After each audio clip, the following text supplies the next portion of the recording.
साथियों, BSTC pre exam 2026 का result जारी हो चुका है। इसी के साथ जारी हो चुका है उसका काउंसलिंग का शेड्यूल और आवश्यक दिशा निर्देश। इस वीडियो में मैं आपको समझाऊंगा कि क्या काउंसलिंग का शेड्यूल रहने वाला है और किन चीजों का आपने ध्यान रखना है। अगर आप ये मिस्टेक्स करते हैं तो आपको एडमिशन नहीं मिलेगा, आपका एडमिशन कैंसिल हो सकता है या आपको कॉलेज भी नहीं मिलेगा। तो वीडियो को बिना स्किप करे लास्ट तक वॉच करें।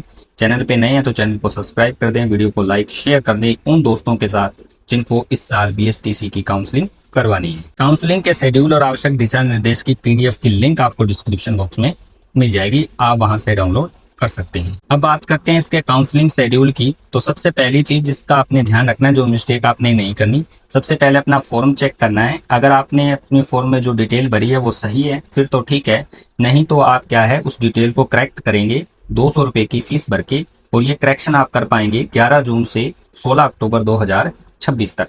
इसके बाद क्या है कि अगर आपका सारा कुछ सही है तो आपको क्या है 3000 की काउंसलिंग फीस यहाँ पे भरनी रहेगी और अपने कॉलेज को सिलेक्ट करना होगा जहाँ पे आपको एडमिशन चाहिए। अब जो कॉलेज की लिस्ट है, बीएसटीसी के कॉलेज की लिस्ट है, वो भी जारी हो चुकी है। उस पर अलग से मैंने वीडियो बना रखा है, लिंक आपको डिस्क्रिप्शन बॉक्स में मिल जाएगी कि कौन कौन से राजस्थान के किस डिस्ट्रिक्ट में कितने बीएसटीसी के कॉलेज हैं। तो वहां से आप अपनी इच्छा के कॉलेज को सिलेक्ट करेंगे। उसके बाद क्या है कि यहाँ पे जैसे आप सिलेक्ट करके लॉक कर देंगे, जैसे ये चरण खत्म होता है, ये चरण चलेगा 11 जून से 16 अक्टूबर 2026 तक। अब इसमें क्या है कि फर्स्ट चरण की जो है अलॉटमेंट सूची आएगी आपकी 20 जून 2026 को। अगर फर्स्ट सूची के अंदर अगर आपका नाम आता है, आपको कॉलेज मिल जाता है, तो उसके बाद आपको 13,555 रुपए की यहाँ पे फीस भरनी रहेगी। अगर मान लीजिए आपका पहली सूची के अंदर नाम नहीं आता तो फिर आप वेटिंग लिस्ट में चले जाएंगे, अगली सूची का इंतजार कीजिए। अब इसके अंदर क्या है, जैसे आपका नाम आ गया 13,555 की फीस भरनी रहेगी। ये फीस आप भरेंगे 20 जून से लेकर 27 जून 2026 तक।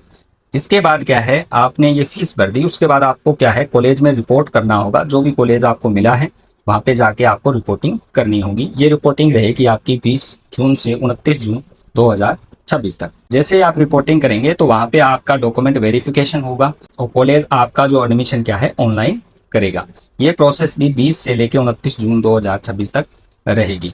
इसके बाद क्या है, आपको एक चीज का ध्यान रखना है, जैसे आपका वहां पे एडमिशन हो गया रिपोर्टिंग के बाद, तो वहां से आपने एक प्रोफेशनल प्रवेश स्लिप होती है वो जरूर लेनी है और ये भी आप कलेक्ट कर पाएंगे 20 से 29 जून 2026 तक। तो ये जरूर आपने कलेक्ट करनी है, सबसे बड़ी चीज। उसके बाद देखिए, अगर आप मान लीजिए अपवर्ड मूवमेंट में जाना चाहते हैं, कॉलेज चेंज करना चाहते हैं, तो नीचे का शेड्यूल भी आप देख सकते हैं। इस तरीके से आप शेड्यूल के हिसाब से अपवर्ड मूवमेंट में भाग ले सकते हैं। अब इसमें भी एक चीज ध्यान रखनी है, अगर आप अपवर्ड मूवमेंट में भाग लेना चाहें तो उसके लिए एक चीज ध्यान रखें, जो अच्छे कॉलेज हैं, टॉप कॉलेज जो आपको चाहिए, उनको ऊपर रखें 1, 2, 3, 4 पोजीशन पे, ताकि अगर अपवर्ड मूवमेंट में जाएं तो आपको वो कॉलेज मिल पाए।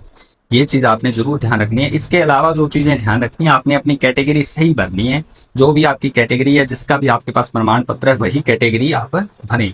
अगर इन केस आपका जो पास उसका सर्टिफिकेट नहीं है तो आपका एडमिशन कैंसिल भी हो सकता है। ये चीज का आप जरूर ध्यान रखें। इसके अलावा जो है, मान लीजिए कि आपके नंबर बहुत कम है, बिल्कुल कट ऑफ के आसपास नंबर हैं, तो आप क्या है कि जब काउंसलिंग करवाएंगे उस टाइम एक ऑप्शन होता है एनीवेयर इन राजस्थान, यानी कि राजस्थान में कहीं भी आपको कॉलेज मिल जाए, उसको जरूर सिलेक्ट करना अगर आप इसी साल बीएसटीसी कंप्लीट करना चाहते हैं। बाकी आवश्यक दिशा निर्देश आप पीडीएफ में पढ़ पाएंगे।